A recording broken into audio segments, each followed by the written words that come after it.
आपने cross tabulation या contingency table पढ़े होंगे। chi-square टेस्ट आपने गुडनेस ऑफ फिट टेस्ट किया होगा, ठीक है। तो अगर आपने दो वेरिएबल्स के दरमियान एसोसिएशन फाइंड करनी है देन आप क्रॉस टैब करेंगे, ठीक है। तो क्रॉस टैब को क्लिक किया।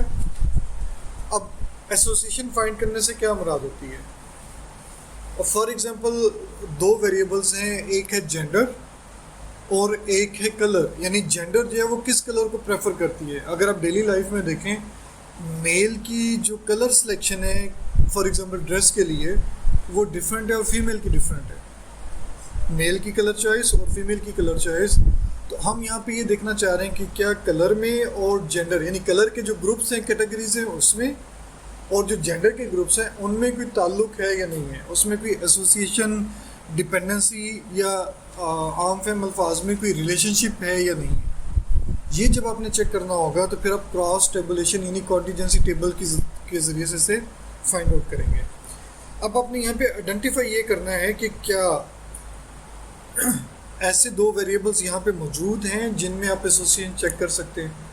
तो अब डेफिनेटली यहाँ पर वो वेरिएबल्स किसी न किसी फॉर्म में होंगे। अब आपको थोड़ा सोचना पड़ेगा, जैसे मैंने आपको कलर के बारे में कहा, ठीक है। तो लास्ट टाइम हम देख रहे थे इसमें बहुत सारे वेरिएबल हैं। अगर आपको वेरिएबल की समझ आ जाती है तो मैक्सिमम चांस हैं कि हम डिफरेंट वेरिएबल में एसोसिएशन फाइंड कर लें।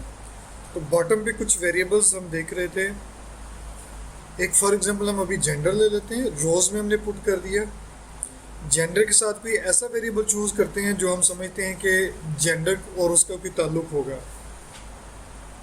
चलें जेंडर और इनकम कैटेगरी ले लेते हैं। हम ये हाइपोथेसिस बना रहे हैं कि मेल और फीमेल की इनकम्स में कोई ताल्लुक होता है। वैसे तो हम इस पर डिफरेंस भी फाइंड कर सकते थे, कंपैरिजन कर सकते थे। इस वक्त हम ये देखना चाह रहे हैं कि इनकम के जो ग्रुप्स बने हैं और जो जेंडर के ग्रुप बनते हैं उनमें कोई ताल्लुक है, उनमें कोई रिलेशनशिप है, ठीक है। और इसमें हम एक ऑप्शन ले लेते हैं डिस्प्ले क्लस्टर बार चार्ट। इससे आपको चीज़ मज़ीद क्लियर हो जाएगी। अभी हमने यहाँ पर बाकी चीज़ें कैलकुलेट नहीं की, बाकी चीज़ें भी हमने चेक नहीं की। हमने सिर्फ दो वेरिएबल लिए, रो और कॉलम में। आप चाहें तो इनकम कैटेगरी जो है वो रोज़ के तौर पर ले लें और जेंडर को आप कॉलम के तौर पर ले लें। कैलकुलेशन में कोई फ़र्क नहीं आएगा, सिर्फ और सिर्फ जो टेबल बनेगा उसकी लुक में डिफरेंस आएगा। ये हम ट्राई करके भी देखेंगे। इसे आप ओके प्रेस करें। ये आपके पास कॉन्टीजेंसी टेबल बन गया, ठीक है। और ये आपके पास क्लस्टर बार ग्राफ आ रहा है, ठीक है। मेल में डिफरेंट एज ग्रुप वालों के बार्स देखेंगे। इनकम कैटेगरी इन थाउजेंड, जो ब्लू कलर है ये अंडर $25 है। जो रेड में है ये 25 से 49 के दरमियान है। ग्रीन जो 50 से 74 है।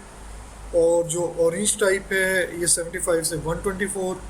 और जो येलोश है ये $125 प्लस में है। और ये फीमेल के पॉइंट ऑफ व्यू से है, ठीक है। अगर आप ग्राफ की पॉइंट ऑफ व्यू से देखें तो जो फीमेल के बार्स हैं वो रिलेटिवली जो है थोड़े से एक दो बार ज़्यादा बड़े हैं एज़ कम्पेयर टू मेल। जैसे ये रेड बार जो है इस रेड बार से बड़ा है, ब्लू बार भी थोड़ा सा बड़ा है, और ग्रीन बार और बाकी बार ऑलमोस्ट इक्वल हैं, ठीक है। और जब आप यहाँ पर आएंगे ये कॉन्टीजेंसी टेबल है और इसमें gender multiply by income category है। मेल में वो लोग जिनकी इनकम $25 से कम है उनकी टोटल तादाद 663 है। यानी इस वक्त ये आपके पास two way frequency distribution table है बेसिकली, जिसे आप कॉन्टीजेंसी टेबल भी कहते हैं या क्रॉस टेबल भी कहते हैं। इसी तरह से मेल में वो लोग जिनकी इनकम $125 से ज़्यादा है उनकी तादाद 193 है। वो लोग जिनकी इनकम $25 से कम है वो टोटल कितने हैं 1330। इसी तरह से वो लोग जो कि मेल हैं वो 5000 में से 2449 है। लेकिन अगर आप यहाँ पे देखें तो अभी तक हमने chi-square गुडनेस ऑफ फिट वाला काम नहीं किया। हमें अभी सिर्फ डिस्क्रिप्टिव स्टैटिस्टिक्स मिली हैं, यानी क्लस्टर बार ग्राफ बना है और टू वे फ्रीक्वेंसी टेबल या कॉन्टीजेंसी टेबल बना है। अगर आपने डिस्क्रिप्टिव स्टैटिस्टिक्स फाइंड करनी है देन आपको एक काम करना पड़ेगा,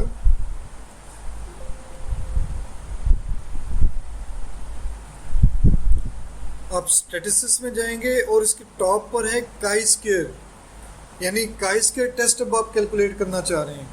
ठीक है, अगर आपके पास नॉमिनल वेरिएबल्स हैं तो फर्दर आपके पास ऑप्शंस हैं कि आप इसमें से कॉन्टीजेंसी कोफिशिएंट, फाई या क्रमर्स भी, लैम्डा या अनसर्टेनिटी कोफिशिएंट कैलकुलेट कर सकते हैं। अगर आपके पास ऑर्डिनल डाटा होता तो then gamma, Somers D, Kendall's tau B और कैंडाल्स टाउ सी।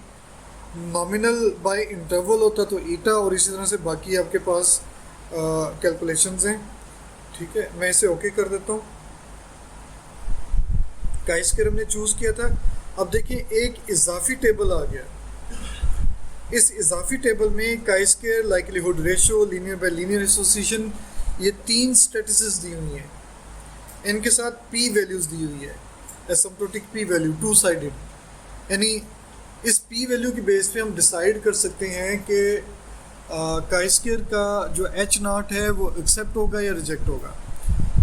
इस पर्टिकुलर केस में काई स्क्वायर का टेस्ट क्या बनेगा? There is no association between categories of gender and categories of income, household income. यानी household income के जो groups हैं वो और जो जेंडर के ग्रुप हैं उनमें कोई एसोसिएशन नहीं है। और H1 क्या होगा? There is association between categories of gender and categories of household income.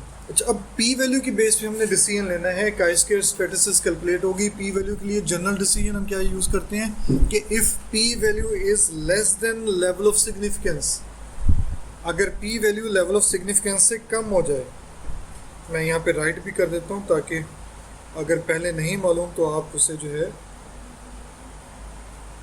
Note कर सकें। If P value is less than level of significance, जिसे आप अल्फ़ा कहते थे, जिसे आमतौर पे आप 0.05 लेते थे या 5% लेते थे, देन रिजेक्ट एच नॉट।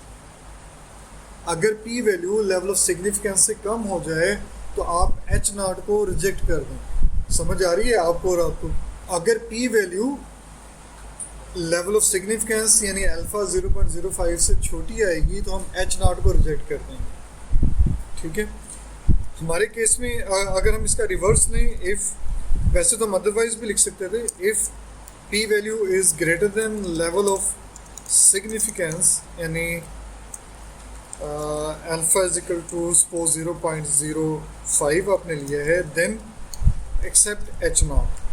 वैसे यहाँ पे आपको चाहिए था कि आप यहाँ पर स्टेटमेंट यूज़ करते अदरवाइज एक्सेप्ट एच नॉट। ठीक है, इस सेंटेंस की हमें ऐसा ज़रूरत नहीं थी। ठीक है, सिर्फ आपको समझाने के लिए मैंने बता दिया कि अगर पी वैल्यू बड़ी आ जाती है अल्फ़ा से देन हम एच नॉट को एक्सेप्ट कर लेंगे। ठीक है, और अगर छोटी आती है तो एच नॉट को हम रिजेक्ट कर देंगे।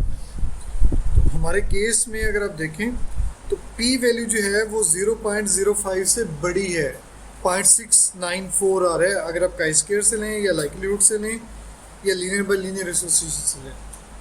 अब चूँकि पी वैल्यू जो है वो 0.05 से बड़ी है तो इसलिए हम कहेंगे कि accept H not. Accept H not का मतलब ये होगा कि जो इनकम की कैटेगरी है और जो जेंडर है उसमें कोई ताल्लुक नहीं है, उसमें कोई एसोसिएशन नहीं है।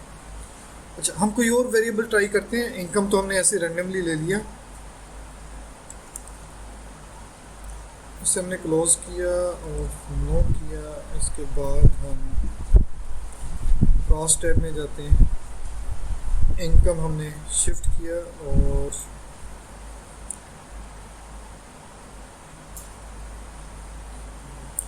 Job satisfaction. ठीक है, और हम इसे ट्राई करते हैं। जॉब सेटिस्फेक्शन में भी जो है आप देखें, ग्राफ से भी आइडिया हो रहा होगा कुछ हद तक, और कुछ यहाँ से आइडिया हो रहा है कि पी वैल्यू जो 0.05 से बड़ी है तो इसलिए इनमें डिफरेंस नहीं है, एसोसिएशन नहीं है। ऑलमोस्ट जो है वो 1-2 बार के अलावा सारे बार जो हैं सेम है। कोई और वेरिएबल देखते हैं, साथ एक और काम भी अब करते हैं। जॉब सेटिस्फेक्शन हम नहीं लेते और हम यहाँ पर जी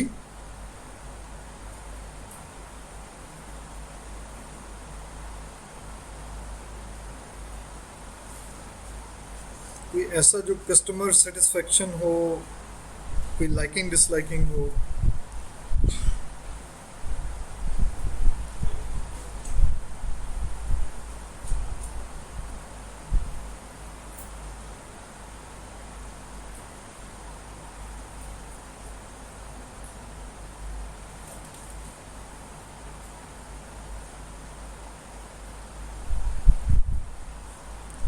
रिस्पॉन्स टू प्रोडक्ट ऑफर, मैं ये तीनों ही फिलहाल ले लेता हूँ और चेंज क्या करते हैं, सेल्स में जाकर एक्सपेक्टेड वैल्यूज हम ले लेते हैं। बाय डिफ़ॉल्ट ऑब्जर्व था, अभी एक्सपेक्टेड काउंट्स ये ले लेते हैं। आप चाहें तो रो परसेंट, कॉलम परसेंट वगैरह भी ले लेते हैं, चले महीने भी ले लेता हूँ। कंटिन्यू करते हैं, ओके करते हैं।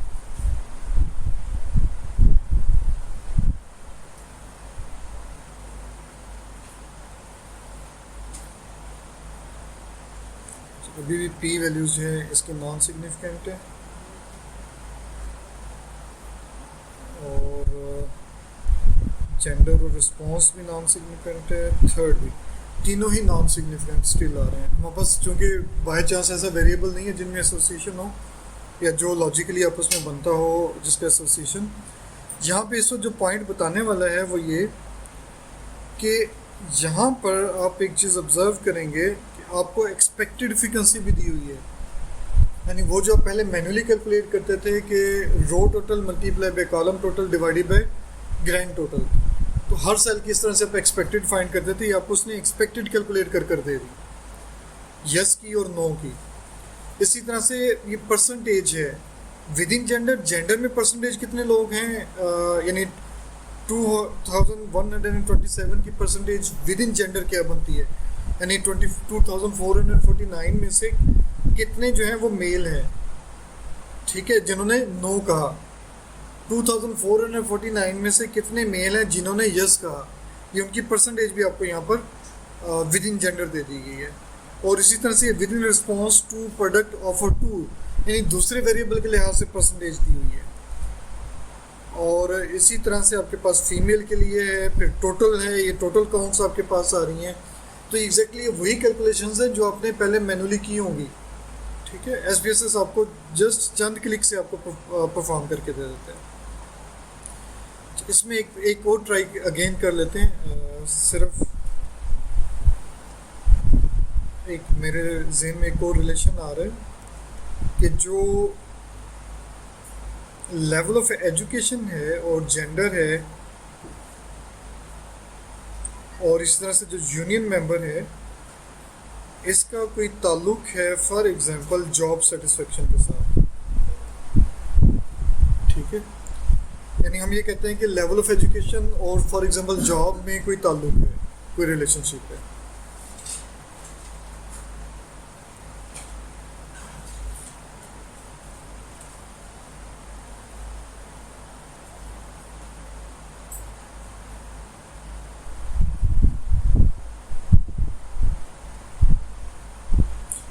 ये वाला अगर आप रिजल्ट देखें, लेवल ऑफ एजुकेशन और level of education and job satisfaction,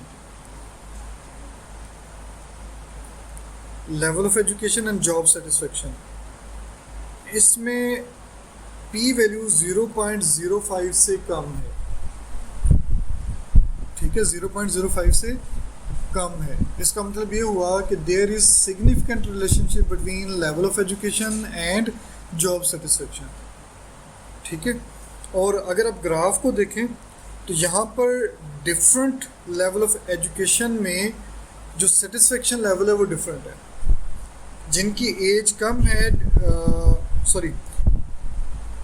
जिनके लेवल ऑफ एजुकेशन जो है, जिन्होंने जो हाई स्कूल भी नहीं गए, उनका जो सेटिस्फेक्शन लेवल है वो उसके अकॉर्डिंग आ रहा है। देखें, हाईली सेटिस्फाइड का बार ज़्यादा है, लेकिन हाईली डिससेटिस्फाइड वो कम लोग हैं। जिनकी एजुकेशन कम है उनमें बाहर्स की सिचुएशन इस तरह से एग्जिस्ट करती है। जो हाई स्कूल वाले हैं उनमें थोड़ा सा मज़ीद चेंज हो गया, बाहर्स की लेंथ ज़्यादा बड़ी हो गई। सम कॉलेज, किसी कॉलेज में जाके एजुकेशन ली उन्होंने, कुछ बाहर्स की हाइट ओवरऑल कम है और कुछ की ज़्यादा है, जिसकी वजह से इसका मतलब ये बनता है कि कुछ ना कुछ ताल्लुक़ ज़रूर होगा। और फर्दर अगर आप देखें यहाँ पर तो डिफरेंट सेल्स में, बल्कि मैं इसकी परसेंटेज वगैरह ख़त्म कर दूँ ताकि आप इसे आसानी से थोड़ा सा व्यू कर सकें। एक्सपेक्टेड एफिशिएंसी हम ले लेते हैं सिर्फ।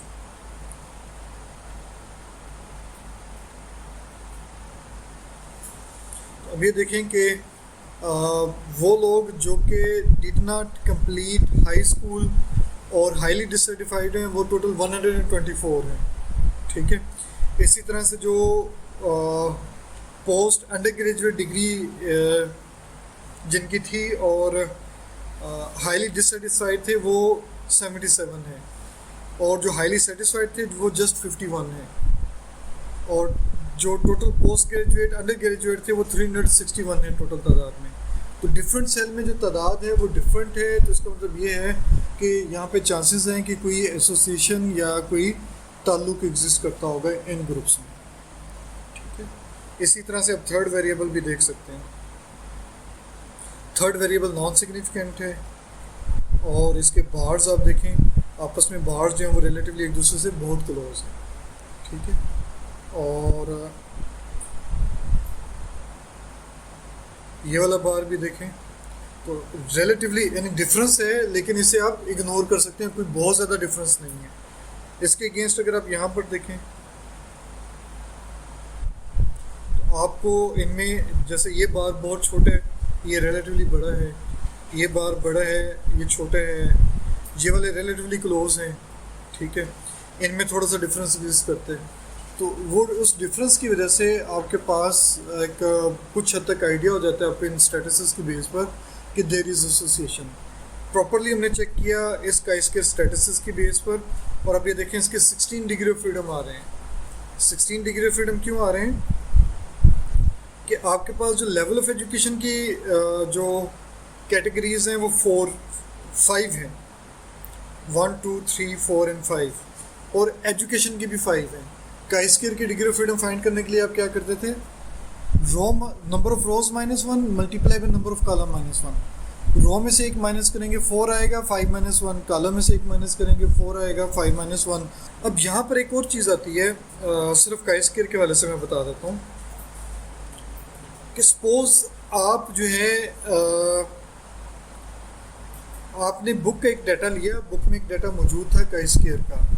अब दो तरह से डाटा मौजूद हो सकते हैं, एक है कॉन्टीजेंसी टेबल। मैं कॉन्टीजेंसी टेबल की बात नहीं कर रहा, मैं बात कर रहा हूँ काइस्केर के लिए रॉ डाटा की बात कर रहा हूँ।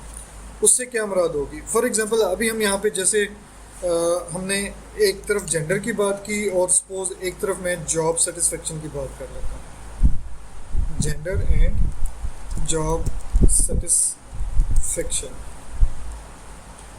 और जेंडर में हमने यहाँ पर उनके वो कोड दे देने हैं जो हमने डिफ़ाइन किए होंगे, या आप चाहें तो सीक्वेंस से दे सकते हैं या आप इसे मिक्स कर सकते हैं। यानी ये ज़रूरी नहीं है कि पहले आपने 1 लिखना है और फिर 0 लिखना है, इस तरह से आप डाटा एंटर कर लेंगे, ठीक है। जॉब सेटिस्फेक्शन में सपोज हम 3 कोड दे देते हैं कि वो माइल्ड सेटिस्फाइड है, मॉडरेटली सेटिस्फाइड है और हाईली सेटिस्फाइड है।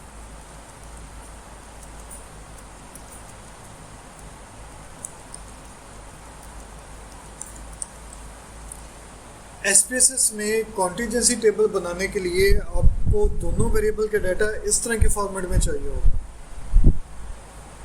यानी आमतौर पे बुक में जब आप देखते हैं तो बुक में आपको क्या दिया होता है, ये वाला टेबल दिया होता है, ऑब्जर्व्ड फ्रीक्वेंसी दी होती है। तो एसपीएसएस में अगर आपके पास ऑब्जर्व्ड फ्रीक्वेंसीज हैं देन आप उसे आसानी से कैलकुलेट नहीं कर सकेंगे जब तक आप उसका कोई प्रोग्रामिंग कोड नहीं बना लेते, ठीक है।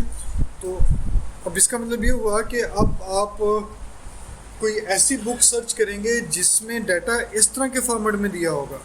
अब देखिए मैं अगर इसे करंटली एनालाइज करूं, यानी इसे यूँ समझ लें कि मैंने स्टूडेंट 1 सॉरी एम्प्लॉय 1 से पूछा आपकी जेंडर क्या है और आप अपनी जॉब से सेटिस्फाइड हैं या नहीं है, तो उसने कहा कि मैं अपनी जॉब से माइल्डली सेटिस्फाइड हूँ, ज़्यादा सेटिस्फाइड नहीं हूँ। इसी तरह से इससे मुराद होगी कि 4th स्टूडेंट सपोज करने वो फीमेल थी, उसने कहा कि जी मैं अपनी स्टूडेंट से मॉडरेटली सेटिस्फाइड हूँ। ठीक है, इस तरह से आपके पास ये इंफॉर्मेशन आ रही है। और जेंडर को फॉर एग्जांपल मैं कॉलम में ले लेता हूँ और जॉब सेटिस्फेक्शन को रो में ले लेता हूँ, क्लस्टर बार ग्राफ भी हम ले लेते हैं और काई स्क्वायर के टेस्ट भी परफॉर्म कर लेते हैं। ये सारी चीज़ें हमने ले ली, ओके किया। अब देखें ये कॉन्टीजेंसी टेबल आपके पास आ गया। चूँकि मैंने इसके लेबल्स यूज़ नहीं किए, मैंने यानी वैल्यूज़ के लेबल डिफाइन नहीं किए, तो इसलिए 0 और 1 की फॉर्म में या 1 2 3 की फॉर्म में आ रहे हैं। ये उनका कॉन्टीजेंसी टेबल बन गया और ये उनकी पी वैल्यू बन गई और काई स्क्वायर वैल्यू और पी वैल्यू, और ये उनका क्लस्टर बार ग्राफ आ गया। और अगर आप इसे फर्दर थोड़ा सा मॉडिफाई करके देखें, वैल्यूज़ में 1 से मुराद फॉर एग्जांपल हमने मेल्स ली है और 0 से मुराद हमने फीमेल्स ली है, इसे हम ओके कर देते हैं। और फिर जॉब सेटिस्फेक्शन में 1 से मुराद है, सपोज कर ले हम कहते हैं नॉट सेटिस्फाइड, 2 से मुराद है मॉडरेटली सेटिस्फाइड और 3 से मुराद हाईली सेटिस्फाइड। ठीक है, और अब हम एनालिसिस देखते हैं इसका क्या आता है। और देखिए रिजल्ट वही रहेंगे, एक जनरल सी चेंज आपको मिलेगी। क्रॉस टैब में अब आपके पास मेल्स और फीमेल लिखा हुआ आ रहा है, not satisfied, moderately satisfied, highly satisfied आ रहा है। टेबल वैसे के वैसे ये देखें 1 4 3 6 5 1, और यहाँ पे अगर आप देखें तो 1 4 3 6 5 1। रिजल्ट्स में कोई फ़र्क नहीं पड़ा, फ़र्क आया तो इनके वैल्यूज़ के जो लेबल्स हैं वो ऑटोमेटिक आ गए। अब इसे समझना या समझाना वो रिलेटिवली आसान है। और ये काई स्क्वायर वैल्यू आ गई, ये 0.1 लेवल ऑफ सिग्निफिकेंस यानी 10% लेवल ऑफ सिग्निफिकेंस से छोटी वैल्यू है, तो 10% रिजल्ट जो है सिग्निफिकेंट है। और 1 टेल के पॉइंट ऑफ व्यू से जो है वो 5% पे भी है। और ये आपके पास क्लस्टर बार ग्राफ आ गया, नॉट सेटिस्फाइड, मॉडरेटली, हाईली, और यहाँ पे जनरल आ गया। ठीक है, तो आप जब काम करेंगे तो रॉ डाटा पे काम करेंगे। अगर कॉन्टीजेंसी टेबल होगा तो फिर आप डायरेक्टली एसपीएसएस में काम नहीं कर सकेंगे, यानी काई स्क्वायर के कॉन्टीजेंसी टेबल पर आप एसपीएसएस में chi square values calculate statistics calculate नहीं कर सकेंगे। ठीक है, और ना ही क्लस्टर बार ग्राफ बना सकेंगे। इसके लिए आपको जो डाटा की टाइप डाटा का जो फॉर्मेट चाहिए होगा वो इस तरह से 2 कैटेगोरिकल वेरिएबल चाहिए होंगे, कम से कम 2 वेरिएबल।